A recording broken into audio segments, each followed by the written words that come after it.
Hi, Dr. Amandalynn from Calypso Natural Clinic here today to talk with you about high histamine, leaky gut, and how that does connect to brain. Happy Brain Week.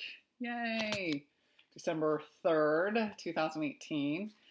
And it's exciting that the brain is becoming more and more of a topic. Us naturopaths go right back to the gut. It's a huge, huge beginning. We see leaky gut, and this creates a lot of increase in inflammation. When we've got a microbiome that's off, foods that are irritating us, we kick in more inflammation to address that. Permeability of the GI lining gets all these toxins through in our bloodstream, kicking up the inflammation, bothers your brain, gets through that blood-brain barrier even at times. So this is the root of it all, us naturopaths feels, the GI tract. I definitely see it hundreds of times over. And there's a few things I never get time to talk about, and that's the high histamine foods for my leaky gut people. A lot of us are over enjoying, especially here in the Willamette Valley, our Pinot Noirs, our aged cheeses, our processed meats. These are all high in histamine. Then we're seeing, we have to do a lot of bone broth that'll heal up our gut. Apparently, histamine bomb. Well, the animal products, really. So what may be high histamine symptoms for you? Everything from migraines, allergy symptoms, and especially if not just allergy time, but allergies definitely mean your histamine's up, and foods will make it worse. Why people might say, I had allergies in the past and they're, just getting worse and worse every year. That could be because your microbiome's getting worse every year and you're increasing these histamine foods. We have a list we're happy to give you in the office, or you can pick up, which I was reading here. All clinicians definitely should have Dr. Ben Lynch's book, Dirty Genes. We're talking about DAO. That'll be dirty when the histamine's too high. Just meaning we need to kind of clean up this expression, and that can take more time for others who may have this genetic propensity, or just for those who love to eat high histamine foods. That's kind of my deal. Yes, although I do like the goat cheeses more, which is not. All right, so migraines, fatigue, irritability, leaky gut, IBS, irritable bowel syndrome, that's diarrhea coming along there, itchiness at all, anywhere, high histamine, rashes, even heart arrhythmias.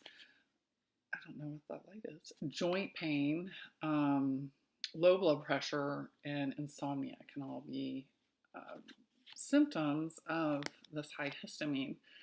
I a lot of times look at my patient's tongue, and if you see a lot of little white dots, histamine, it's kicked up, maybe a little bit higher, maybe just a little bit in normal, because histamine is a good thing. It kills off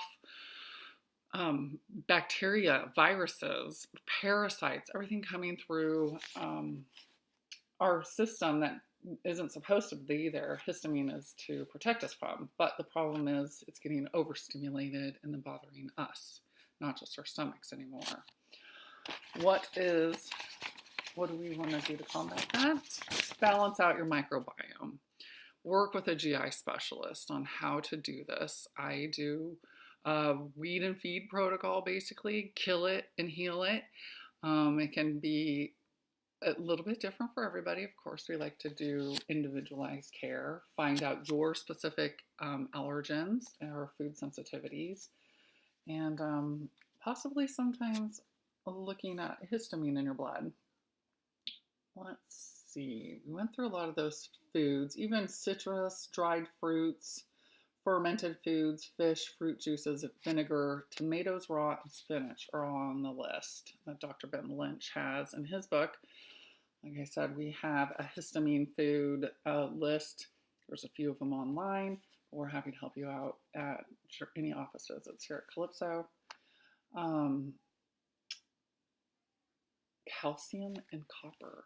are the two things we need to help balance those out. A lot of alkalinizing foods. So your foods rich in calcium and copper can help balance out these high histamine foods. They're more alkalinizing is what we're looking for with them.